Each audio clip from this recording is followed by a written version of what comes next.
Is Israel really that bad? Why is everyone attacking Israel so hard? After all, isn't it the only true democracy in the Middle East? I mean, citizens have freedom of speech. Women are treated as equal. They even have gay rights. They have the vegan capital of the world. So people living in Israel seem to enjoy a pretty comfortable life. So what is the problem? We all know that there was a tiny little bit of issue back in 1948.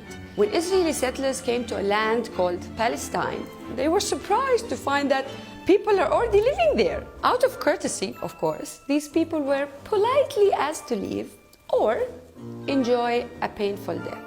Nothing new. It's similar to what happened to American Indians when Europeans came to America. However, at some point, Israelis were so polite to offer the Arabs who stayed living in what became now their land a chance to be an Israeli citizen with an Israeli passport. The story of this video begins here with a Palestinian/Israeli/Arab girl. Let's hear from her. Hi, my name is Layla. I'm a simple person. I want simple things out of life. I want to study, find a job, get married, have a family. You know, the usual. I come from Al-Nasra, and Al-Nasra is like any Arab town in Israel, where houses are cramped and congested. My family would like to move to a bigger place, as we're 8 people living in a 2-bedroom house. However, the government owns most of the land, so it looks like we have to build on top of our existing house to make extra room. I wanted to apply to universities, but I found out that I have to take an exam that's almost impossible to pass.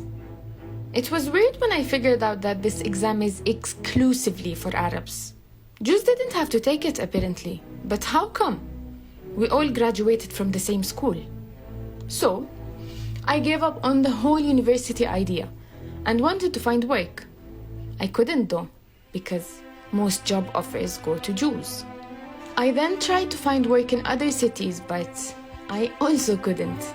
See, you might not know that every part of Palestine is controlled by the Israeli police and is divided into 6 sections: Gaza, Jerusalem, the 1948 occupied Palestinian land, and 3 other sections in the West Bank. It's almost impossible for an Arab like me to travel from one section to another for work or any other purposes. However, Jews don't face many issues moving between sections, which is again weird because I'm a citizen too, right? Today, if you were a Jew from any part of the world, you can claim your Israeli citizenship immediately. Move to Palestine and be given a house and a job, while millions of Palestinian refugees around the world are denied a passport and aren't allowed to visit. If you were so lucky to be able to travel as an Arab though, make sure you're ready for the fun experience. The West Bank alone has over 700 military checkpoints where they have prepared special lines labeled Arabs for us. You better get your snacks because you will be standing there for hours, packed in between hundreds of people waiting in that same line, hoping to make it to the other side. In winter, they aim cold fans on the queues, and in summer, they blow hot air. They also have the right to strip you, delay you, or deny your entry without any explanation. I'm a bit lucky though. At least I can travel outside the country. Arabs in the West Bank are not allowed to use Israeli airports. But that's okay. They just have to cross a bridge to Jordan and travel from there, where most countries don't allow them in. It seems that these are not well-known issues to the world. So far, I'm managing. But sometimes I get really scared. You might not know, but soldiers at checkpoints and Israeli settlers have a legal right to shoot any Arab they sense danger from. Many Arabs would feel safer if they had a weapon to protect themselves, but only Jews are allowed to own self-defense weapons. I read once about apartheid in South Africa. I couldn't help but think of how similar my situation is to them. Could Israel be an apartheid state? Well, what is apartheid?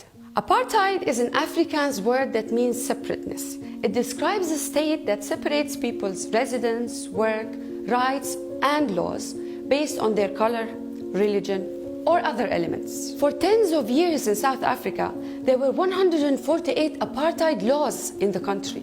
Blacks and colored majorities suffered a great deal to not be discriminated against just because of their skin color. So what can you do today to free Palestinians from discrimination based on their race? Putting international sanctions on Israel is only the first step into taking real action against the Israeli occupation that has been going on for 73 years. Another huge step is for the Palestinians to unite under a strong leadership. The Palestinians need their own Nelson Mandela. As for you, you can speak up about the truth on social media. You can put pressure on your government to take action. You can boycott Israeli brands. You can be the voice of the oppressed. Salam.